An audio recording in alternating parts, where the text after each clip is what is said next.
So hello बच्चों, Uttarakhand mop up round की counselling का डेट रिलीज हो गया है। आप सबको पता चल गया होगा। कुछ बातें इसकी डिकोड करते हैं, कुछ डिटेल डिस्कशन करते हैं, बिकॉज बड़ा सारा नोटिफिकेशन है, नंबर ऑफ सीट्स, किसको काउंसलिंग में जाना चाहिए, 4,000 रुपये एक्स्ट्रा लग रहे हैं, किसको नहीं जाना चाहिए, क्या चेंजेस आ सकते हैं, क्या स्टे राउंड हो सकता है, कॉलेज कब तक है, क्या क्या सावधानी रखनी है, जिनको सेकंड राउंड में मिला था, मिलने के बाद भी अगर उन्होंने नहीं लिया तो क्या मॉपअप में जा सकते हैं, जैसे कि कुछ स्टेट में मना होता है, क्या मॉपअप में मिलने के बाद आप छोड़ सकते हो कॉलेज। इन सारे क्वेश्चंस का आंसर इस पूरे इंफॉर्मेशन ब्रोशर में दिया हुआ है। मैंने इसकी डिटेल स्टडी की है। तो आज मैं आप लोग के सामने शेयर करूंगा। हो सकता है कुछ मेरे से गलतियां भी रह जाएं, इसमें कोशिश कर रहा हूं ना हो। एक आध परसेंट की कोई गलती हो तो डिस्क्लेमर है मेरा ये, कि आप एक बार इसके बाद भी पूरी इन्फॉर्मेशन ले लीजिएगा, जिससे कि कोई भी परेशानी से आप बच सकें, और मेरी तरफ से पूरी कोशिश होगी गलती ना हो।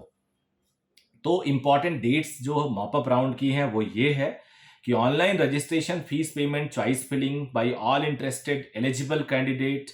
However already registered candidate need not to pay the security fees, जो 10,000 की थी वो नहीं उनको पे करना होगा। इफ नॉट फोरफिटेड, अगर फोरफिटेड होगा तो पे करना होगा। 25 यानी 25 मार्च से लेके 28 मार्च तक ये आप काम कर सकते हैं। 28 मार्च तक का वेट मत करना अगर फिल करना हो, 4 PM तक है। आगे बढ़ने से बोलूंगा कि चैनल को लाइक जरूर कर देना। आई होप आप लोगों ने सब्सक्राइब कर रखा हो। अगर नहीं किया हो सब्सक्राइब कर दीजिएगा, लाइक जरूर कर दीजिएगा।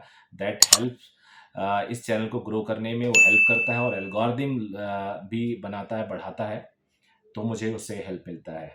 डेटा प्रोसेसिंग वो करेंगे 29 मार्च को। डिक्लेरेशन ऑफ रिजल्ट कर रहे हैं वो 30 मार्च को after 8 PM। Last date of joining 4 April को वो कह रहे हैं कि तब तक ज्वाइन कर लो। अगर 30 तक डिक्लेरेशन रिजल्ट का हो जाता है तो 4 डेज बहुत है आप लोग को, 5 डेज है इनफैक्ट। 31 को भी आप जाके कर सकते हो।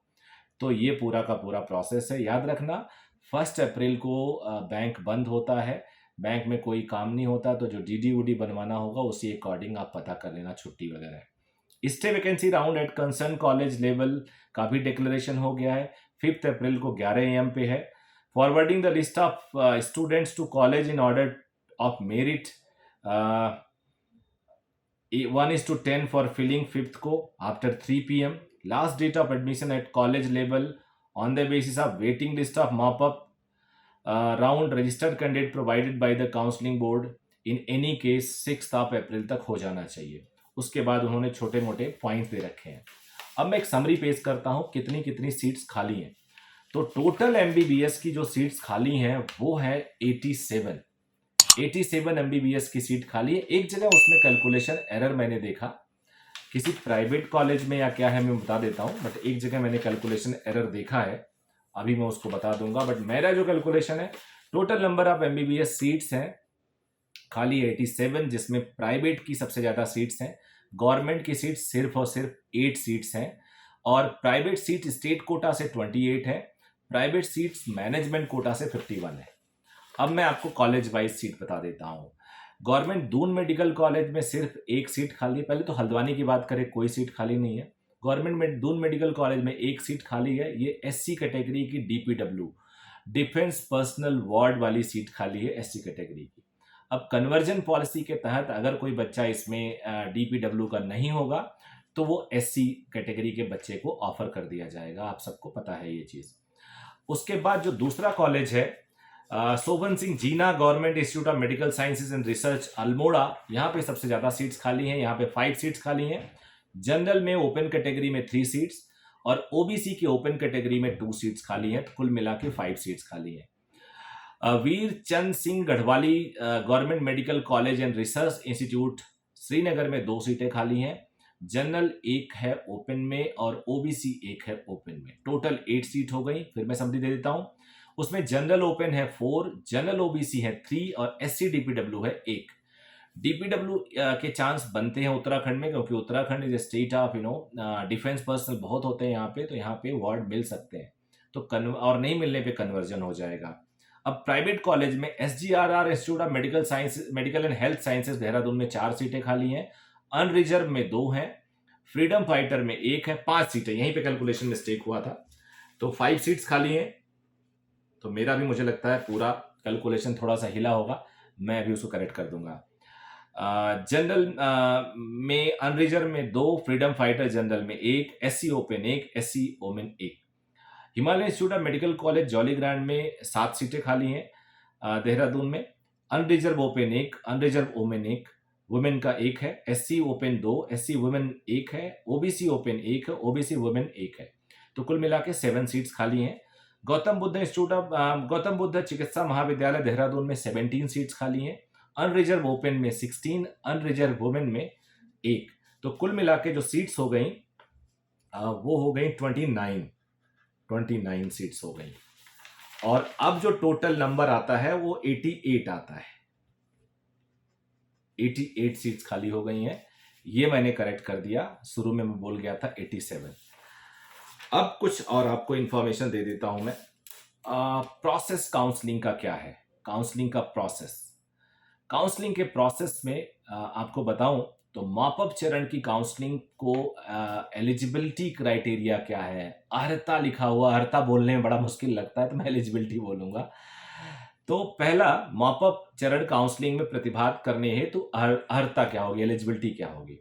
नीट यूजी टू उत्तराखंड में केंद्रीकृत काउंसलिंग की मॉपअप चरण में निम्नलिखित दिया हुआ है एलिजिबिलिटी है। फर्स्ट सेकंड चरण में ऐसे अभ्यर्थी जिनको काउंसलिंग में कोई सीट नहीं मिली हो, ऐसे अभ्यर्थी जिनको बोर्ड द्वारा द्वितीय चरण में आवंटित सीट पर निर्धारित समयांतर्गत प्रवेश प्रक्रिया पूर्ण की गई हो, मॉपअप चरण में सीट आवंटन हेतु प्रतिभाग करना चाहते हो परंतु ऐसे अभ्यर्थियों को दोबारा सिक्योरिटी राशि जमा करनी होगी। अब देखो ये पॉइंट है, ये कुछ कुछ स्टेट में नहीं है। सेकेंड राउंड में आपको एलिजिबिलिटी, अगर आपको सीट मिली और आपने लिया नहीं, मान लो कोई प्राइवेट मिली आपको लिया नहीं, या कोई गवर्नमेंट मिली आपने लिया नहीं, तो भी आप मॉपअप में जा सकते हो, केवल और केवल आपको दोबारा सिक्योरिटी जमा करनी पड़ेगी।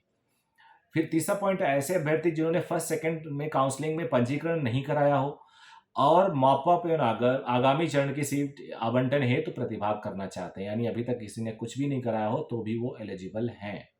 मॉपअप चरण में प्रतिभाग करने हेतु निम्न छात्र एलिजिबल नहीं होंगे। जिन अभ्यर्थियों द्वारा नीट यूजी 2021 उत्तराखंड द्वारा केंद्रीय काउंसलिंग के प्रथम चरण के माध्यम से आवंटित सीट पर निर्धारित समयानंतर्गत प्रवेश प्रक्रिया पूर्ण कर अपना प्रवेश सुनिश्चित करा लिया, वो नहीं पार्टिसिपेट कर सकते, वो करेंगे भी नहीं। जिन अभ्यर्थियों द्वारा एमसीसी भारत सरकार आयोजित काउंसलिंग के माध्यम से आवंटित सीट पर निर्धारित समयांतर्गत प्रवेश प्रक्रिया पूर्ण कर अपना प्रवेश सुनिश्चित करा लिया गया है, वो भी इसके एलिजिबल नहीं होंगे। समझ गए। अब आ जाते हैं, आवेदन प्रक्रिया केवल ऑनलाइन द्वारा होगी। आवेदन प्रक्रिया, मॉपअप काउंसलिंग चरण में प्रतिभाग करने हेतु प्रत्येक इच्छुक एलिजिबल कैंडिडेट को पंजीकरण धनराशि 4,000 ऑनलाइन के द्वारा जमा करना होगा। जिन अभ्यर्थियों द्वारा पूर्व के काउंसलिंग चरणों में पंजीकरण कराया जा चुका है उनको भी 4,000 जमा करना होगा।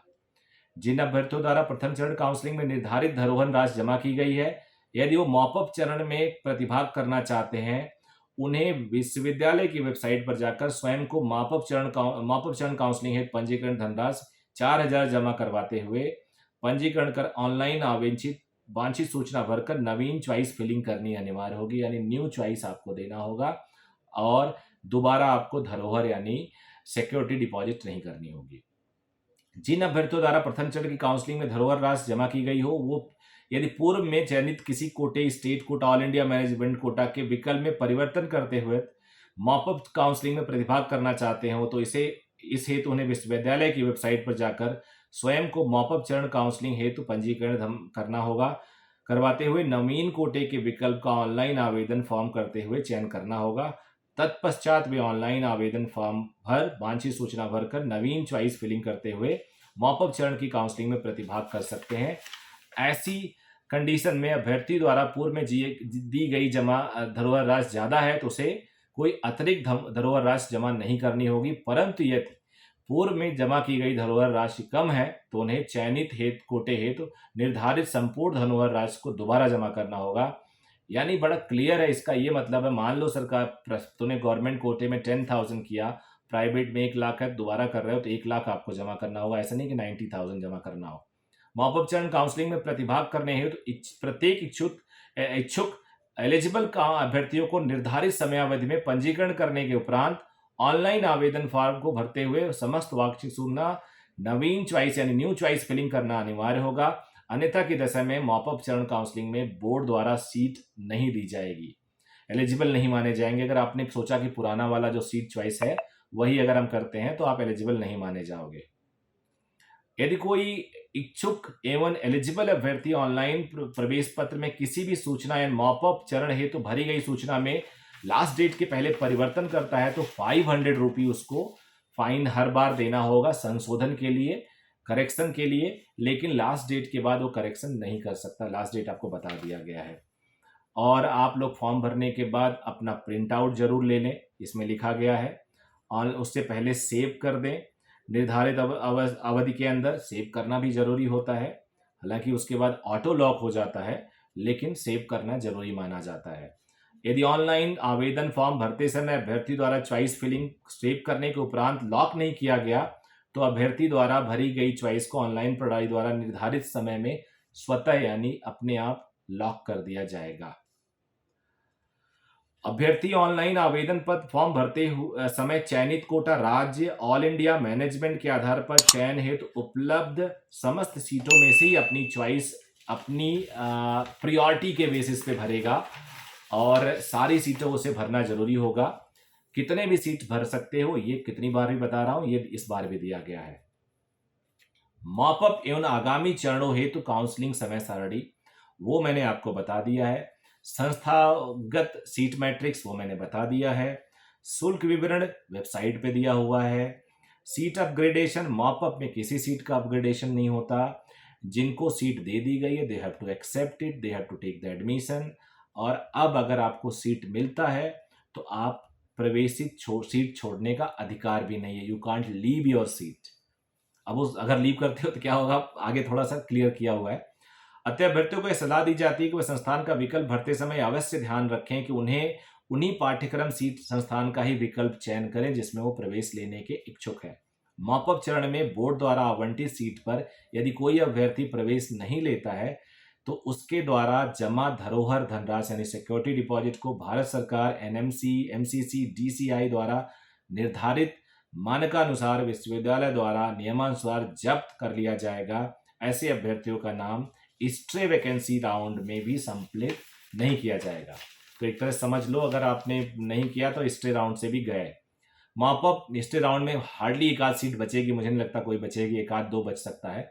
मॉपअप एवं आगामी काउंसलिंग चरणों में आवंटित सीट पर एक कोई अभ्यर्थी प्रवेश ले लेता है तो उसे किसी भी दशा में इस प्रवेशी सीट को छोड़ने का अधिकार नहीं होगा। अतः अभ्यर्थियों को यह सलाह दी जाती है कि वह सीटों का विकल्प चयन करने से पूर्व संबंधित कॉलेज के शुल्क, बॉन्ड संबंधी सीटों की मान्यता की स्थिति आदि के बारे में संबंधित संस्थान से संपर्क स्थापित कर संपूर्ण जानकारी कर लें। छात्र द्वारा चयन किए गए संस्थान सीट आवंटन हेतु स्वयं के लिए उत्तरदायी होगा। काउंसलिंग विश्वविद्यालय इसके लिए उत्तरदायी नहीं होगा। आरक्षण क्या है, आरक्षण पे बात कर लेते हैं। मॉपअप चरण काउंसलिंग में पंजीकृत हुए एलिजिबल अभ्यर्थियों को उत्तराखंड राज्य कोटि की उपलब्ध सीटों में विभिन्न श्रेणियों में आरक्षण वर्टिकल एंड हॉरिजॉन्टल उत्तराखंड राज्य की काउंसलिंग की तिथियों को प्रचलित स्थापित नीति और निर्णयों के अनुसार होगा। किसी भी प्रकार से ये थोड़ी बेसिक बातें दी हुई हैं जो मुझे लगता नहीं वेस्ट ऑफ टाइम है। प्रवेश प्रक्रिया, मॉपअप चरण के में बोर्ड द्वारा आवंटित सीटों पर प्रवेश लेने की प्रक्रिया संबंधित विस्तृत जानकारी मॉपअप चरण काउंसलिंग चरण के सीट आवंटन सूची की निर्गत होने के समय विश्वविद्यालय की वेबसाइट पर छात्रों को अलग से दिया जाएगा। जब आपका रिजल्ट निकलेगा दिया जाएगा। वैसे ही बता दिया गया है कि आपको 4 तारीख तक एडमिशन ले लेना चाहिए। उसके बाद मॉपअप स्ट्रे वैकेंसी में भी आपको 6 तक ले लेना है, 6 अप्रैल तक। आपको जाके कॉलेज में मूल अभिलेखों के साथ जाना होगा, नहीं तो आपका एडमिशन कैंसिल माना जाएगा। ये बहुत क्लियरली दिया हुआ है और हर बार दिया जाता है। उसके बाद बोला गया स्ट्रे वैकेंसी राउंड क्या होगा। स्ट्रे वैकेंसी राउंड के बारे में भी जानना बहुत जरूरी है। मॉपअप चरण काउंसलिंग में उपरांत भी सीट रिक्त रहने की दशा में माननीय हाई कोर्ट इंडिया गवर्नमेंट के अनुसार जो मॉपअप में सीट बचती हैं उनको स्ट्रे वैकेंसी यानी प्रतीक्षा सूची के आधार पर संस्थान के स्तर पर भरा जाता है। केवल मॉपअप चरण में पंजीकृत अभ्यर्थियों से ही मेरिट के आधार पर काउंसलिंग बोर्ड द्वारा प्रतीक्षा सूची दी जाती है। यानी कोई स्टे वैकेंसी राउंड के लिए अलग से अप्लाई नहीं कर सकते, मॉपअप राउंड वालों को ही प्रतीक्षा के लिए दिया जाता है। 1:10 मतलब एक सीट पे 10 बच्चों को भेज दिया जाता है। जिन अभ्यर्थियों द्वारा NEET UG 2021 Uttarakhand central counselling में मॉपअप चरण के माध्यम से आवंटित सीट पर निर्धारित समयांतर्गत प्रवेश प्रक्रिया पूर्ण कर अपना प्रवेश सुनिश्चित करा लिया गया है, उनका नाम प्रतीक्षा सूची से हटा दिया जाएगा। तो बहुत ही क्लियर हो गया। सामान्य शर्तें भी दिया हुआ है कि परिवर्तन का अधिकार वेबसाइट काउंसलिंग बोर्ड को होगा, डिले उले कर सकते हैं, आप पता ही है। So all the very best everyone. जिनको लगता है उनका सीट होना चाहिए, किनको इसमें पार्टिसिपेट करना चाहिए। मुझे लगता है कि अगर आपको उम्मीद है, जैसे 3 सीटें खाली हैं, तो किसी बच्चे के ऊपर 4-5 बच्चे थे, तब मतलब मान लो कि आपको जो आखिरी सीट आवंटित हुई है, उसके बाद आपका मेरिट में 5वां स्थान था। सपोज करो ओबीसी में 3 सीटें हैं, तो आपका 3 बच्चे हैं, उनका होने के चांसेस बढ़ जाते हैं अनटिल अनलेस कोई और बाहर से आके टपक ना जाए। कई बार होता है ना, कुछ बाहर से आके टपक जाते हैं। अभी तक वो यूपी में ट्राई कर रहे थे, मान लो यहाँ के मूल निवासी हैं और यूपी में उन्होंने स्टडी की है, तो ओबीसी का सर्टिफिकेट उत्तराखंड से, अभी यूपी में ट्राई कर रहे थे, मॉपअप में उत्तराखंड में आ गए, अब 3 सीटें ओबीसी की खाली हैं, तो तब तो मुश्किल हो जाएगा कैलकुलेशन। अगर कोई बाहर से ना आए तो 3 सीटें खाली हैं, तो मुझे लगता है कि 1-2 हो सकता ना लें या कुछ गलती हो जाए उनसे, तो 4-5 तक तो नीचे जा सकता है। 3 तक तो जाएगा ही जाएगा, 1-2 और जा सकता है। सिमिलरली जनरल में 4 सीटें खाली हैं, तो मान लो 5-6 तक को मिलने के चांसेस बनते हैं। बट किसी की अगर मेरिट में 20वीं पोजीशन है और कट ऑफ जो गया उसके बाद 20वीं पोजीशन है, तो थोड़ा मुश्किल हो जाता है। तो इसमें आप लोग सोच समझ के फिल कर दीजिए। 4,000 का मुझे लगता है लॉस है और 10,000 पहले वाला है, तो अगर सीट नहीं मिलेगी तो वो तो मिल जाएगा सिक्योरिटी, ये 4,000 का लॉस एक्स्ट्रा होगा। तो आप लोग अपने विवेक के अनुसार, अपने सोच के अनुसार बड़ों से बात करके प्रॉपर डिस्कस करके इसमें पार्टिसिपेट करिए। मेरी तरफ से good luck to everyone, God bless you, आपको सीट मिल जाए। Thank you very much, bye bye.